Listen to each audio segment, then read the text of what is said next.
নমস্কার বন্ধুরা, আমার সবুজ বিলা ইউটিউব চ্যানেলে সকল প্রিয় বন্ধুদের জানাই অনেক অনেক শুভেচ্ছা স্বাগত। আশা করি আমার ভিডিওটি যে যেখান থেকে দেখছেন নিশ্চয়ই সকলে ভালো এবং সুস্থ আছেন। বন্ধুরা দেখুন, এটা বুঝতেই পারছেন এটা রজনীগন্ধা গাছ।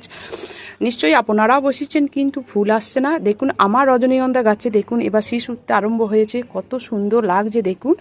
আমি যে খাবারটা দিই বন্ধুরা, যখন গাছ এরকম ঝোপালো হয় তারপর আমি কিন্তু নাইট্রোজেন জাতীয় খাবার একবারে বন্ধ করে দিই। এখন দিতে হবে সেটা হচ্ছে বন্ধুরা পটাশিয়াম জাতীয় খাবার দিতে হবে। তার ফলে কিন্তু এই রকম আপনারা এই ফুল দেখতে পাবেন, এরকম শীষ উঠবে। দেখুন আমি যেটা দিই বন্ধুরা, এই দেখুন এখানে কলার খোসা ভিজানো আছে। এই কলার খোসা ভিজানোটা আমি 24 ঘন্টা এইভাবে ভিজিয়ে দিই। তারপর আবার জলটাকে ছেঁকে নিয়ে আবার পুনরায় এর মধ্যে এই জল দিই। এর ফলে কি হয়, এই গাছে যখন আমরা প্রয়োগ করি অবশ্যই এটা ডাইলিউট করে আমি 10 থেকে 15 দিন অন্তর এই খাবারটা আমি প্রয়োগ করি। তাতে রেজাল্ট আমার হয়েছে। আপনারা অবশ্যই এই কলার খোসা ভেজানো জলটা অবশ্যই আপনারা প্রয়োগ করবেন। এই যে দেখুন আমার একবারে এটা নির্যাস বেরিয়ে গেছে, তা হলেও দেখুন এখনও আছে। আমি এই খাবারটা এই গাছে প্রয়োগ করব।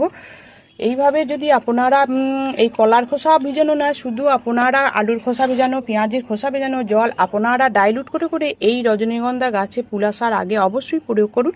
গাছ ভর্তি ফুল আপনারা অবশ্যই পাবেন। তাই ভিডিওটি ভালো লাগলে অবশ্যই লাইক, কমেন্ট এবং সাবস্ক্রাইব করে আমার সবুজ বিলা ইউটিউব চ্যানেলের পাশে থাকবেন।